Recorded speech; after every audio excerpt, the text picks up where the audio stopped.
What if your exhaustion isn't a sign that you're failing spiritually, but a sign you're carrying a burden God never asked you to carry? My hope is that this video reaches the person who really needs it. There's a silent threat that often goes unnoticed, and because of that, it's rarely talked about. I've been part of religious community for most of my life, and at one point, I found myself deeply exhausted, not just tired, but worn down in my body and soul. And I wasn't the only one. I've seen so many sincere, devoted people quietly struggle with exhaustion and burnout. People who love God, people who genuinely want to serve, but inside, they were running on empty. I was in that place myself, and what broke my heart was this. When many of them finally reached out for help from church elders, they were often encouraged to keep going, even when they were already breaking. So if you find yourself in that situation, this conversation is especially for you. In this video, we're going to look at why spiritual exhaustion happens, how it impacts your well-being, and most importantly, how you can begin to feel rested again. First, let's look at what spiritual exhaustion really feels like.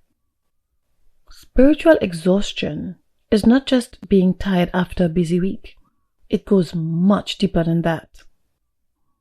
It's a kind of soul-level tiredness, the kind that rest alone doesn't fix. Taking a vacation and coming back to this lifestyle is not the solution. That's like putting a band-aid on an unclotted wound. The bleeding doesn't stop. Without addressing the root cause, the situation persists. You may feel better for a week or two, but the moment you step back into the same pressure, the same expectations, the same internal drive to keep proving yourself, the exhaustion returns. Because the problem was never just physical tiredness. It's when your soul is quietly crying out for your attention, but you were never taught how to recognize the signs. If you've been experiencing the following symptoms, it may be time to start paying attention. It often sounds like, I should be doing more. I can't rest yet. God expects more from me. If I slow down, I'm being lazy. I just need to push through. What will they think of me if I rest? And over time, you may notice you feel guilty when you rest. You feel emotionally flat or numb. You may feel discouraged or even depressed. Prayer feels empty instead of refreshing. You're always pouring out but rarely being filled. You secretly feel tired of always being the strong one. But you tell yourself to keep going. If that's you, you are not weak. You are likely very spiritually exhausted. I don't want you to minimize this anymore. You matter. Your well-being matters. Your peace matters. I know this level of fatigue may have become familiar, almost normal. You've carried it for so long that part of you may not even see it as a problem anymore. Because you see yourself as not being strong enough. Maybe somewhere along the way you learned that your needs are not that important, that rest can wait, that this is just what faithful people do. But hear me clearly. Your health matters to the Lord.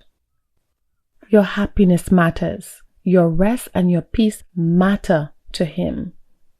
Even if you think it shouldn't matter to you, it does to Him. If part of you struggle to believe that, let's go back to the standard. because he said it himself in Matthew 11:28-30. Come to me, all you who are weary and burdened, and I will give you rest. Take my yoke upon you and learn from me, for I am gentle and humble in heart, and you will find rest for your souls. For my yoke is easy and my burden is light. So if your experience of faith has felt heavy, if it has felt like constant pressure, if it has left you more exhausted than restored, listen carefully to the heart of Christ. Come to me, all you who are weary and burdened, and I will give you rest. And this is where we have to pause for a moment, because Jesus didn't just invite the weary to come. He also said something very important. He said, my yoke is easy and my burden is light. So if your spiritual life has felt consistently heavy, consistently pressured and exhausting, we have to ask an honest question.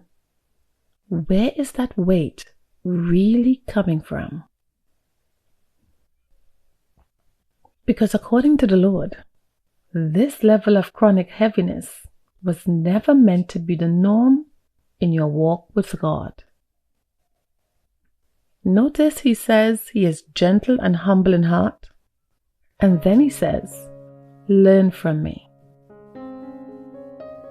Who is your teacher? Who are you actually learning from?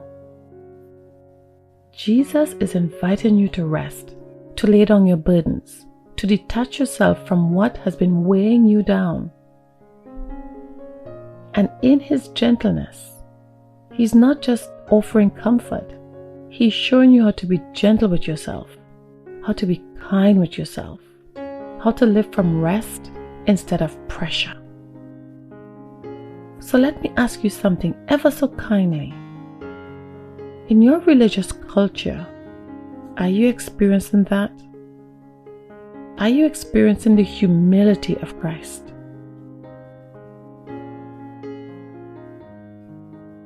Are you being treated with gentleness? Or do you feel demanded on? Do you feel heavy? Do you feel like you're never doing enough? Do you feel tired in your soul? Because if what you're feeling is constant pressure, fear, or exhaustion, then it's okay to lovingly ask, who am I listening to? Jesus said to learn from him. He is the standard, not the loudest leader, not the most intense preacher, not religion that boasts you can't do without them. Remember the religious leaders of Jesus' day? How they placed heavy burdens on the people? They led with control and expectations. And in that environment, Jesus spoke his invitation to the weary. Come to me, all you who are weary and burdened, and you will find rest. Come to me, he said. Come to me. He's inviting you to go to him. So the question becomes, will you accept his invitation? Will you let him teach you what real rest actually feels like? If you feel triggered by Jesus' words, yoke and burden, it's important to understand the contrast he was making. He was speaking metaphorically to a culture weighed down by the heavy legalistic demands of religious leaders. That was the yoke people knew. It was rigid, oppressive, and exhausting. A yoke in its simplest form connects two animals together, forming a partnership. When Jesus invites you to take his yoke, he is offering to walk with you, not to drive you harder, but to carry the weight with you. Rest in him is light and refreshing because he already carried the true burden, sin, shame, and legalism at his crucifixion. What he offers is not pressure, but partnership. Not control, but closeness. So if what you are carrying feels constantly crushing, constantly heavy, and constantly exhausting, it may be time to ask, is this coming from Christ, who is gentle and humble, who wants to unburden you and give you rest? Or is this something I was taught to carry because it benefits someone else's system? Next, let's look at the hidden causes of spiritual exhaustion. Let's name what may be happening beneath the surface. Because for sincere believers, this exhaustion did not come from God.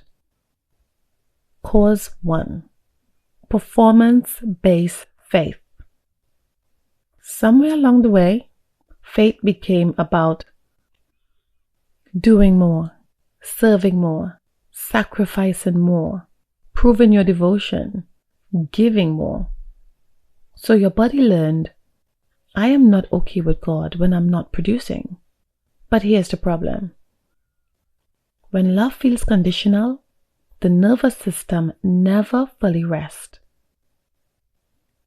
You stay in quiet overdrive, always trying to be enough, because your worth and acceptance is based on what you do, not on God's grace. So you can't fully relax. Cause 2. Chronic guilt conditioning. This is a big one in church culture. There's a difference between healthy conviction and chronic toxic guilt. Healthy conviction is specific and freeing, but toxic guilt is constant and heavy. It sounds like, you're not doing enough. You should be better by now. God is probably disappointed with you. Over time, this creates what I call spiritual overfunctioning. You give and give and give some more and just keep giving. Not always from love, but from pressure. And your body keeps the score. And the constant pressure even affects your health over time.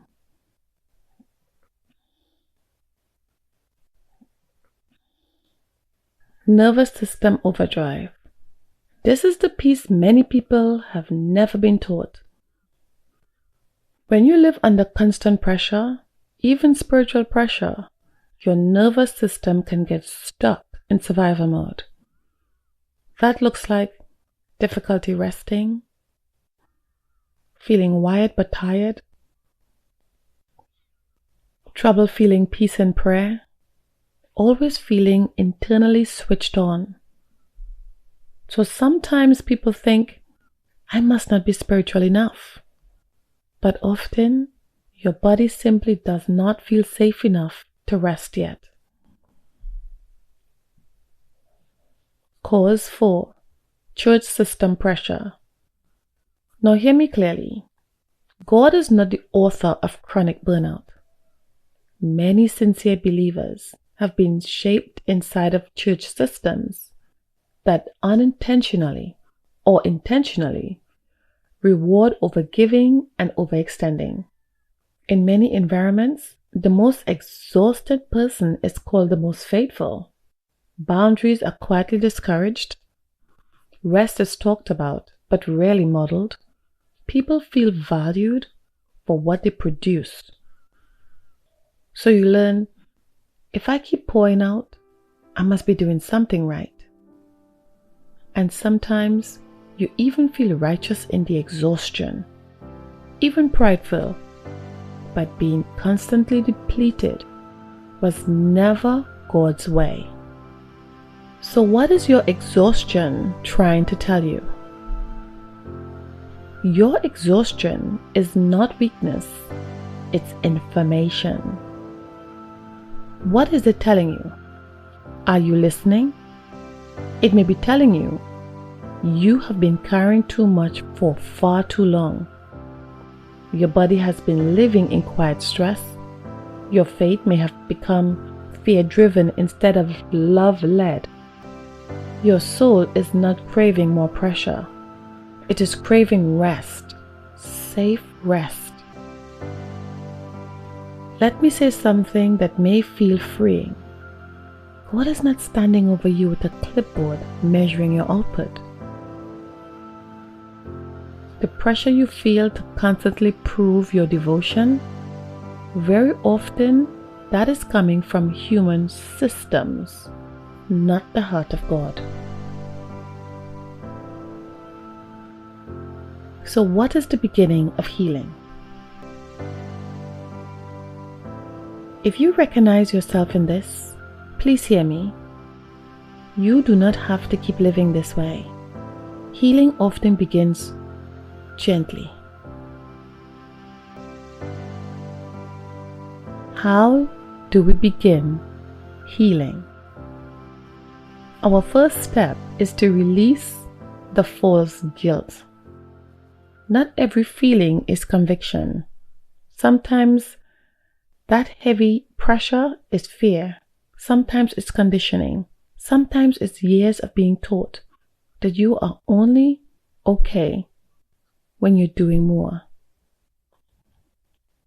If guilt has been the fuel behind your faith, that needs to be untangled. And I've actually done a full podcast breaking this down. Why do I always feel guilty as a Christian? I'd encourage you to start there. It will give you the foundation for this step. Because you cannot rest while guilt is still driving you. The link is in the description. The second step is learning to regulate your body. And this is where many people get confused because they think the solution is to try harder spiritually. If your nervous system has been in overdrive for years, even decades, more religious activity will not result in peace. Your body has to experience calm. Regulating your body simply means helping your nervous system come out of constant alert mode and into a state where it can finally settle.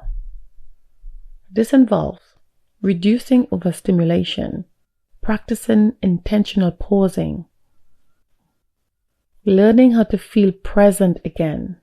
Say no to what drains you. When the body begins to calm, the soul can actually receive rest. Sometimes the most spiritual thing you can do is learn how to breathe deeply and slowly. Step 3. Relearn safe rest. For many of you, rest does not feel natural. It feels uncomfortable. It feels unproductive. It may even feel wrong. That tells you something.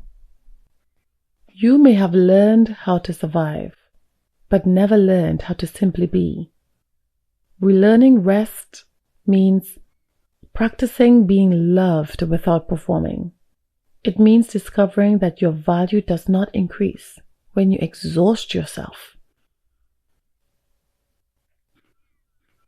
This is actually one of the things we work on inside of the Inner Rest Circle, creating a space where your body and soul can slowly learn that it's okay to stop proving and start resting. Because rest is restoration.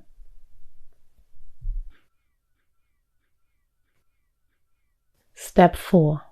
Separate God from pressure system. Now this step is powerful. We have to separate God from the systems that may have shaped our misunderstanding of Him. Because the standard was never burn yourself out to prove your devotion. Again, a reminder of the standard, which was given by our Lord at Matthew 11:20-30. Come to me, all you who are weary and burdened, and I will give you rest. Take my yoke upon you and learn from me, For I am gentle and humble in heart, and you will find rest for your souls. For my yoke is easy, and my burden is light. That is the standard. When you return to Jesus' words, the pressure begins to loosen, and that's where real healing begins. If you have been feeling spiritually exhausted, you are not a mess. You are not weak. And you are not disappointing God by being tired. Your body may simply be asking for the rest your soul was always meant to have. Because rest is healing. If this message resonated with you, please like, subscribe, and share it with someone who may benefit. I'm so glad you're here on this journey with me. Until then, catch you on the next one.